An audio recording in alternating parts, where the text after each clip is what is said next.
I'm going to run through this pretty quickly. So why is transparent communication important? Those you don't know, EARA is a not-for-profit association, offices in 3 European cities.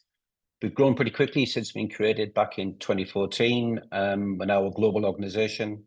Last week, we had our 200th member from the University of Toronto in Canada. Hopefully you all get this, which is our EARA News Digest. Goes out on a Monday morning to about 10,000 people. If you don't, then we will gladly send it to you. So why should we be transparent?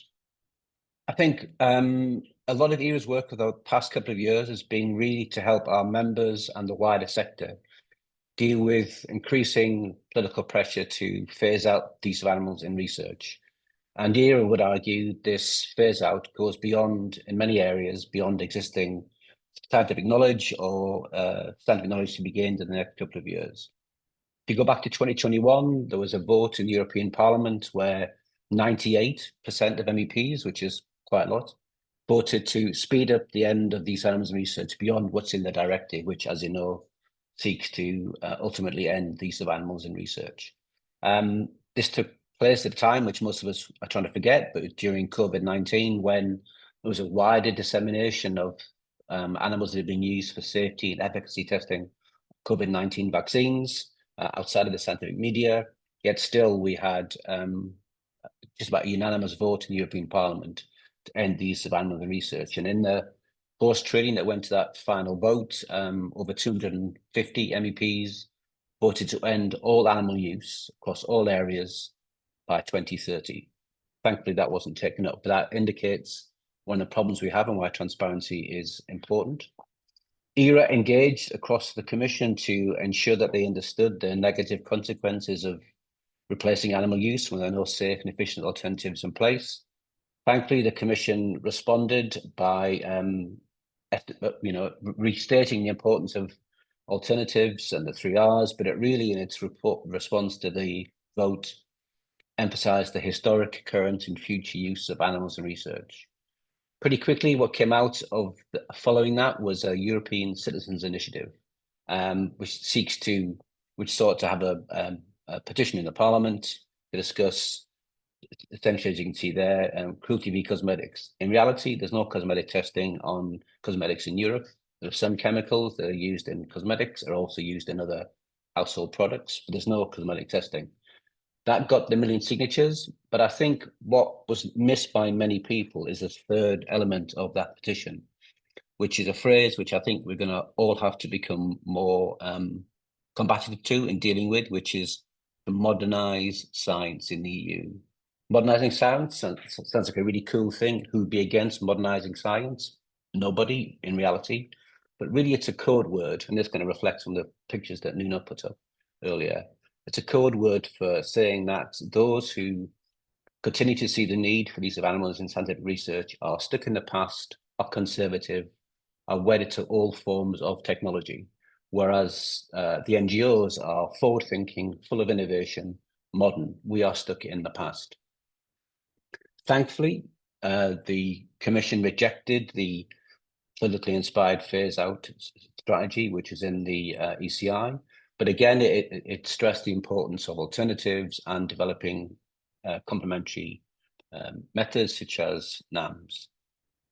It is important that the research sector ensures that where possible we can use non-new approach methodologies to complement animal use. But in reality, that has to be based on an open mind to scientific innovation. But again, as I stressed, any kind of phase out needs to be based on not political wishful thinking, but on scientific reality. We're also living in a very competitive world. The rise of the Trump administration will see growing competition around where life science research is placed. And if the signals are that the research community in Europe can't carry out the research it carries out here, it will go somewhere else. EARA was created back in 2014, and really the creation of EARA was a reflection that many people began to see that the scientific community had really taken a rather complacent view around the challenges facing life science research in Europe. Thankfully now there is a global cultural change whereby biomedical research institutions globally, I think we should be proud to say this began in Europe. It's now spread to other parts of the world. I've now seen the need to put in place policies and programs to improve openness and transparency, partly a reflection to what I've just discussed, but wider social change. I want to give you a quick example of some of the stuff that EARA does, that my colleagues who will follow will fully explain. One thing which I'm sure most of you are aware of are national transparency agreements. These, following the one created in the UK back in 2014, we now have 8 operating in Europe where private and public research have come together to agree a set of communications principles. There are nearly 600 institutions now covered by these transparency agreements, and Monique from EARA will discuss later how these work. This is just a snapshot, we think, though, of the benefits of transparency agreements. EARA does a website survey, which Bob from EARA will talk about later. The survey has 6 areas of questions. And in those questions, you can see that those institutions that are part of transparency agreements score much higher. So there is greater openness and transparency around a whole number of areas in institutional websites from being part of a transparency agreement.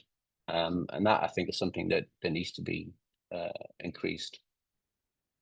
Through a program that we work with the Commission, where we've distributed a website survey which goes to the competent authorities, then distributed to member states.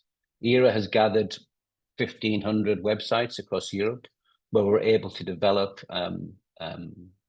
really good advice, best practice advice on how to improve any institution's website. So as you can see there, a whole number of institutions, both private and public, some in Europe, some outside, have benefited from EARA's advice. And if anybody here from an institution that wants to see its website improved, then speak to Bob later. One thing EARA is very proud about is our new patient engagement project, which we think puts the patients for the first time really at the forefront of openness and transparency. Myself, I was quite reluctant for a long period of time to use the patients in this way or to use the patient experience in this way, whilst research institutions themselves were hiding their research, not prepared to be open. But now there is a cultural change taking place. We think the patient voice should be at the forefront of this and adding to the kind of chorus of opinion on why animals are used for scientific purposes. Our patient discovery project brings patients together with researchers in public discussions. So last year, both in the Netherlands and Portugal, we took patients into members of EARA research institutions. In the Netherlands, looking at Parkinson's disease. In Portugal, looking at diabetes, looking at the animal and non-animal work that's looking to a better understanding and hopefully, at the end of the day, better therapies. But this is not just about the patient's understanding why animals are used in their particular areas. It's about giving the patients the confidence and the expertise and EARA's guidance to speak openly in the Dutch society and Portuguese society about why animals are used in research. They're not generalists defending all animal research, but they're prepared to talk about why animals used for science in diabetes and Parkinson's research are important. I'm looking for more partners. So again, anybody here from an institution that's interested in being involved in the EARA patient project, come to us. 2 quick final slides. EARA runs a whole number of media training courses. Really, these are about encouraging the scientific community to be more open and transparent about the research they carry out. All of these are available on our website. Please come to them. This gives the scientific community an opportunity to engage with the public. Some of you will know about this, but just to remind you that every year EARA organizes a yearly day activity called Board, Be Open About Animal Research Day. This is where thousands of institutions come together to use the hashtag Board to talk about openness and transparency using all social media. We just put this up on our website today, so if you want to register for Board, please go to it and start engaging with us. EARA has 18 X accounts now. Please, if you're still on Twitter or still on X, register with us. Finally, EARA is organising its first ever international conference, really around what we're discussing today, which is shaping the future of communications on animal research. It's going to be in Berlin in November. Please use your phone to the Q code there. Download the abstract submission, and we hope to see you in Berlin in November. Thank you very much.